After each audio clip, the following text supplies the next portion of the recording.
Hey family, welcome back to Eyes on God. Let me ask you something. Have you ever wondered what it really means to be chosen and set apart by God?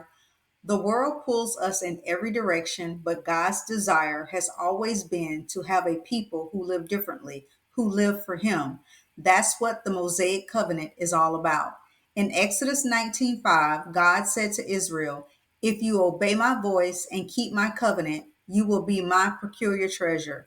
Family, God wasn't just giving rules, He was calling His people into a relationship marked by obedience, trust, and blessing.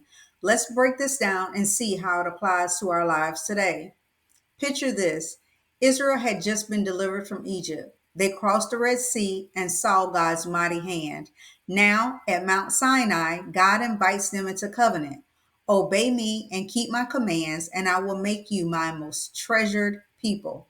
This was not a harsh command, it was a loving invitation to walk in holiness, to reflect God's character, and to be a light to the nations. God was saying, "If you stay with me, I will stay with you and bless you." Later, through Moses, God repeated the blessings tied to this covenant in Deuteronomy 28.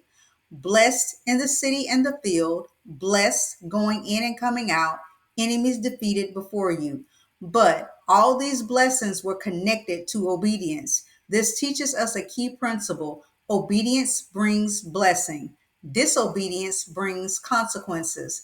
The Mosaic covenant wasn't about control, it was about God's desire to bless his people when they are aligned with his ways. So, what about us today? While we are now under the new covenant through Jesus, God still calls us to obedience to his word, obedience to his spirit, and obedience in our lives daily.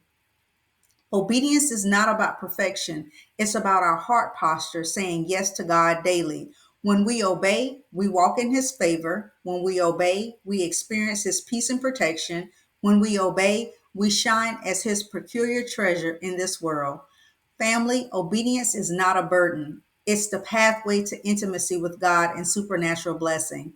So today, make this your declaration. Lord, I choose to obey your voice and walk in your ways. If this message has blessed you, subscribe to Eyes on God today so we can continue to grow together in his word and his will.